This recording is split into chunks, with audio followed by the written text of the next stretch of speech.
analyzing, overthinking, trying to logic our way through every decision, that we forgot deeper truth. Our bodies know more than our minds ever will. I didn't always understand this. For years, I mistook intuition for irrationality, dismissing the tightness in my chest before a bad decision or the lightness in my step when something was right. I thought wisdom lived in thoughts, not sensations. But the body never lies. It speaks in chills and gut punches, in the way that your shoulders tense around the wrong people, or how your breath becomes easier in places that feel like home. Science calls it interoception, the body's ability to sense its own state. But it's really just an ancient knowing, the kind that animals trust without question and humans have forgotten. I learned this the hard way, of course, like the time I ignored the sinking feeling in my stomach and took a job just because it was safe, paid the bills, and my marriage was falling apart. That job I hung on to because it was what I defined as a man, only to spend months waking up with migraines and stomach problems. Or the relationship I rationalized for years, even as my body grew heavier with every lie I swallowed. The mind is a brilliant storyteller, spinning justifications to keep us safe in familiarity. But the body, it doesn't negotiate. It whispers first in unease, then in symptoms, then in full blown rebellion if we refuse to listen. We call it stress, we call it burnout, we call it insomnia, but really, it's the body screaming what the mind won't admit. This isn't working. Relearning this language takes practice. It starts with small things, pausing before saying yes, to notice in your jaw the clenches of your breath as it shortens. Pausing before saying yes, to notice if your jaw clenches or your breath shortens. Walking away from conversations that leave you drained. Man, who can relate to that? I can't do that because I'm a therapist, and I can't just I can't just leave conversations that drain me because they're paying for that. They are paying for that. Not because they're bad, but because your energy plummets like a stone. Paying attention to where you feel light, the friends who leave you buzzing with ideas, the work that makes time vanish. I'm currently working on a brand new memoir. It's my first one. And I got to tell you, when I'm in that thing, I hit flow states.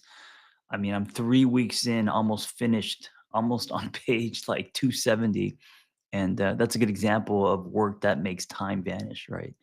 The projects you naturally become obsessed with based on passion, not profit. These aren't whims, they're clues.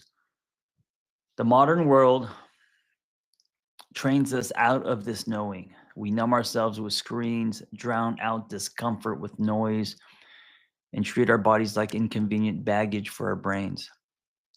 But the body remembers everything. It holds joy in the way that your skin tingles at certain songs, grief in the weight that returns to your chest years later after a familiar swell. Trauma lives in the tissues, yes, but so does wisdom. The key is to stop treating the body as a separate identity and start listening to it as the most honest part of ourselves. And let me ask you, what does that look like for you in action? What does it look like for you in action to start listening to your body as as the most honest part of yourself, not what happened, not logic, not comparison, right? Think about your life and how much your life would change if you actually did that. And think about some examples today. As you're listening to this, think about what in your life would be redirected. How would you be repositioned if you started to listen to your intuition, your body, the way that something feels, rather than the shoulds, or maybe you making decisions because you don't believe in yourself or because of logistics or because you don't want to hurt someone. So now when I'm lost, I don't just think, I feel, I move, I walk until my mind quiets and my feet seem to choose the direction. I notice where my shoulders relax, where my breath deepens, where a sense of quote unquote rightness settles over me like a warm blanket. The answers were just never in my head. They were in my hands, my gut, the steady drum of my heartbeat, the oldest truth I'll ever know. I'm saying this to you as a reminder because we all overthink. We all live with distorted thoughts. And I'm saying this to you as a reminder so you could start making decisions from truth instead of false beliefs. I'm saying this to you as a reminder so you could start breaking patterns and hopefully live closer to your potential. As someone who has always lived a very left brain life, who lived via logic, and I used to always make decisions based on what was on paper, based on what I could see, not what I could feel, right? I used to make decisions just based on data and statistics and reasoning. And I gotta say, and maybe it's because our house burned down, or maybe it's because I am going to be 52. But I'll tell you, um, I think it's more about the things we can't see, and I think that our bodies, um, like I said, yes, our bodies store trauma, but also lots of wisdom. Uh, we don't tap into that wisdom. It's almost like we don't trust ourselves. And I think one of the reasons why it's so important to connect to your body, however you do that, whether it's through yoga, meditation, barbells, motorcycles, it doesn't matter how you do it, but to actually connect to your body and develop a trusting relationship with your body is sharpening the radar. And I'm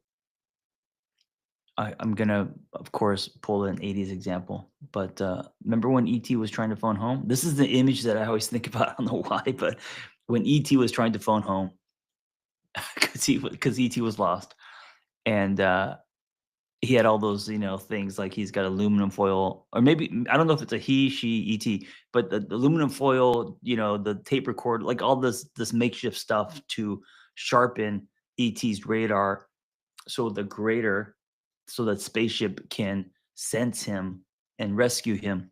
I always use that visual as a metaphor, and I think that we need to sharpen our radar so the universe can meet us halfway, you know? And the way that we do that, I think, is through our bodies. It's not through mind, logic. I mean, if there's anything I've learned in the 52 years on this planet, it's that I don't know shit. I don't know anything.